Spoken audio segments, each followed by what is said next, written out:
So let's talk about a story that the British press is not covering, and why its silence on this particular story is as revealing as everything it has chosen to publish this week.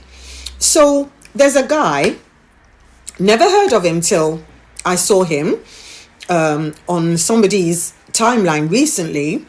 His name is Steve Schmidt, and he is a veteran American political strategist. He was John McCain's 2008 presidential campaign manager. I did not know that. He co-founded the Lincoln Project, the conservative anti-Trump organization that became famous for its aggressive advertising campaigns. So this organization has formed for very aggressive advertising campaigns.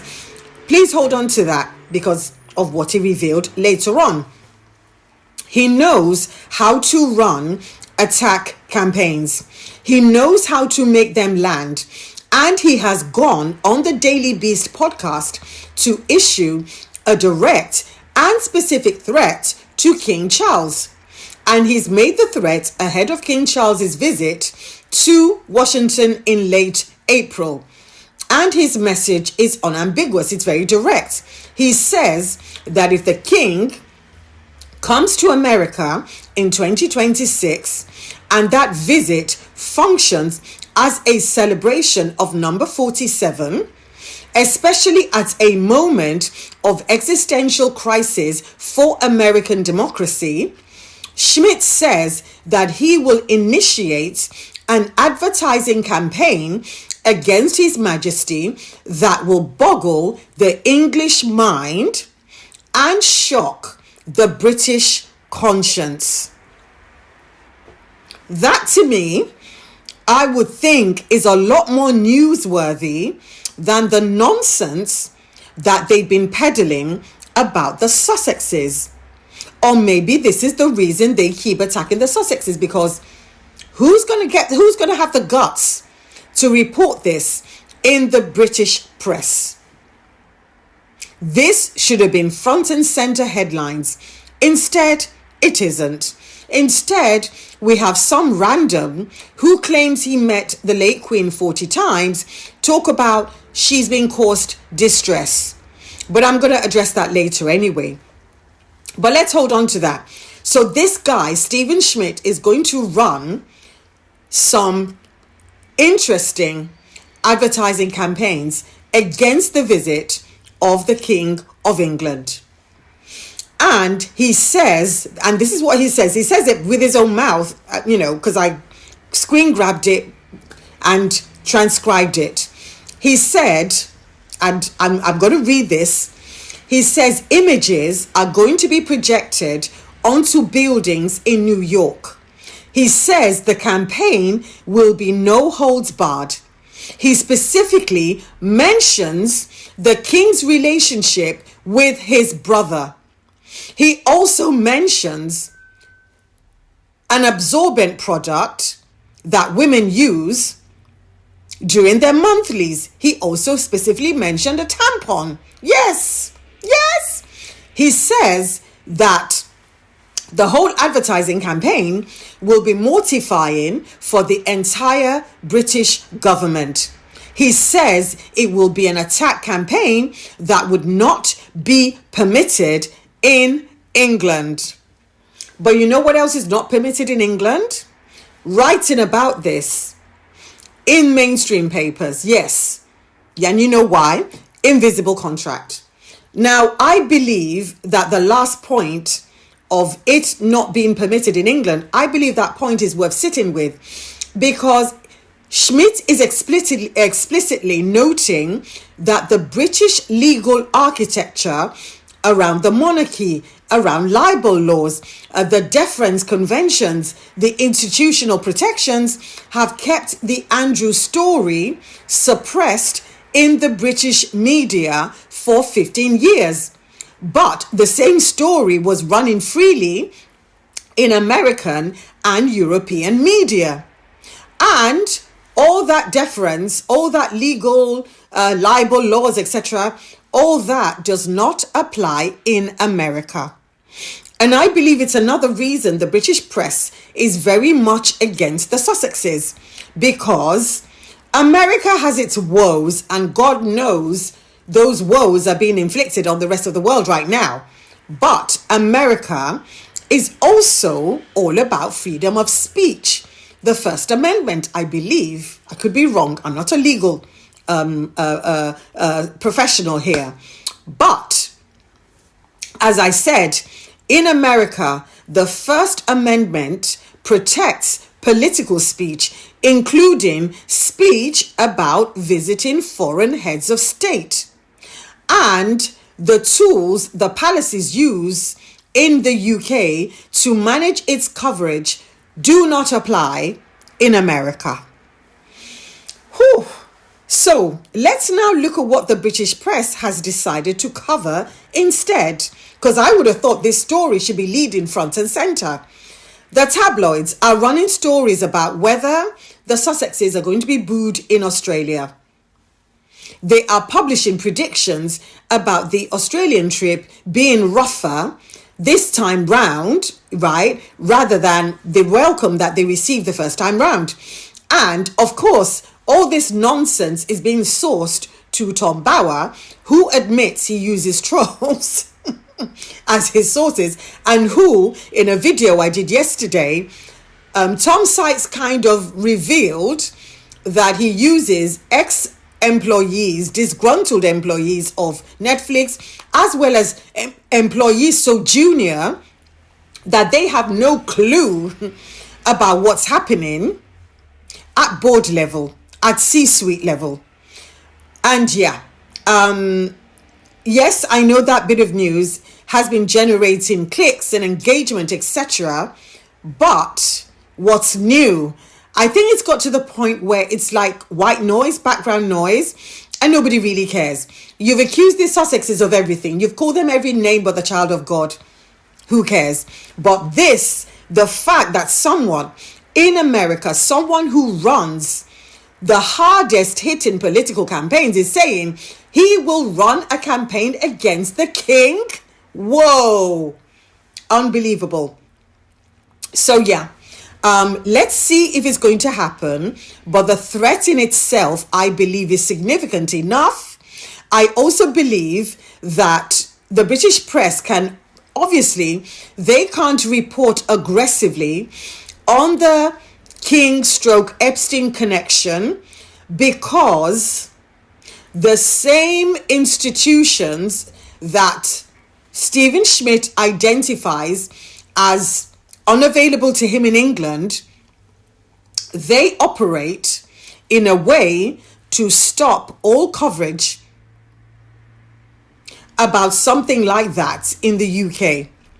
And Harry revealed it all in his book Spare. He talked about the invisible contract.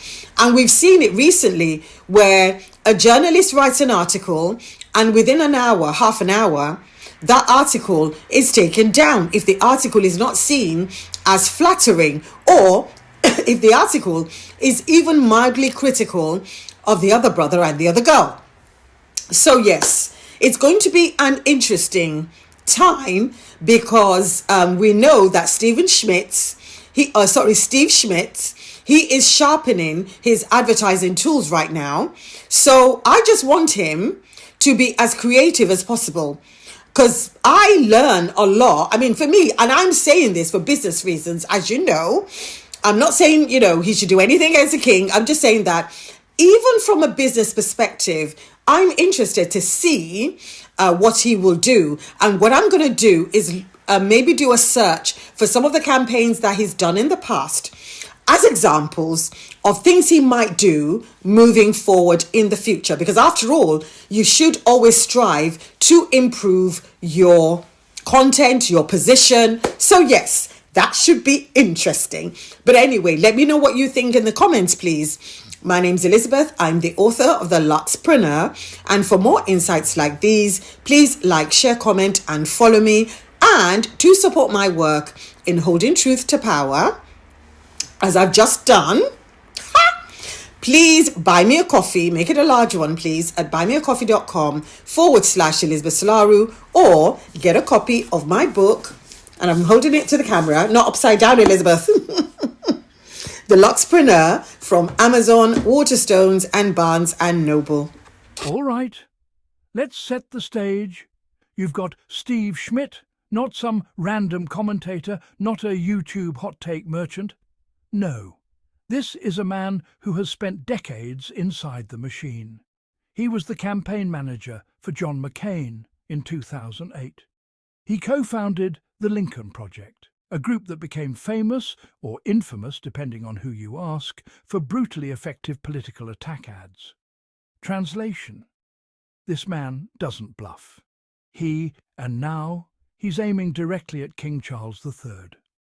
On a recent podcast with the Daily Beast, Schmidt didn't hint, didn't imply, didn't suggest. He issued a, "If King Charles comes to the United States in 2026, specifically to Washington, D.C., and that visit is seen as legitimizing or celebrating Donald Trump." Schmidt says he will launch an against the king and squaddies. When he says all out, he means it. We're talking images projected onto buildings in New York City, messaging designed to shock British audiences, personal angles, including references to royal family controversies, and a strategy that he openly says would, in the UK, let that sink in. Because this is where it gets serious. Schmidt made one point crystal clear. What protects the monarchy in Britain does not exist in America. In the UK, you've got strict libel laws, institutional deference to the Crown, a press ecosystem deeply intertwined with palace access.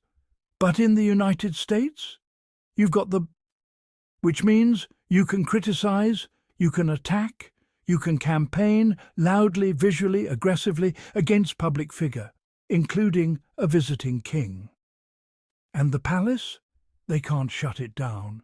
Now, here's where things start to feel uncomfortable, because while this very real, very specific warning is out there, what is the British press focusing on? Oh, you guessed it. Endless coverage of Prince Harry and Meghan Markle. Speculation about whether they'll be booed in Australia. Stories sourced to Tom Bower. Questions about ticket sales, public perception, and the same recycled narratives, squaddies. It's the same script. Over and over and over again. Meanwhile, a veteran American strategist is literally saying, "I am preparing a campaign that will shock your country." And silence. The contrast tells the story. On one side, a potential international political clash involving the British monarch, American democracy, and global optics. On the other, tabloid fixation on Harry and Meghan. Why? Because one of these stories is, and the other, touches on, the monarchy's vulnerabilities, historical controversies, and yes, connections the British press has often handled very carefully. The same system Schmidt pointed out, the legal pressure, the access journalism, the quiet understandings. That system shapes what gets amplified and what quietly disappears. Now, let's zoom out for a second. We have a planned royal visit to Washington, political tensions in the United States, public figures like Ro Khanna raising questions about accountability, ongoing discussions around transparency and historical cases, and over in New York. A strategist is preparing a campaign designed to bypass every traditional filter the monarchy relies on. No palace access needed, no British media approval required, no legal leash, just projection screens, public spaces, and a message. This isn't just about one visit, it's about what happens when two completely different systems collide. A monarchy built on control of image, and a political environment built on freedom of attack. If this visit goes ahead under the wrong optics, The Crown won't just be criticised. It could be, in real time, on the streets of America. And Fleet Street, still talking about Australia. Let me know what you think, squaddies. Is this a genuine threat? A political stunt? Or the beginning of something much bigger? Because one thing is clear, while the tabloids are looking, the real storm might already be forming. End of segment.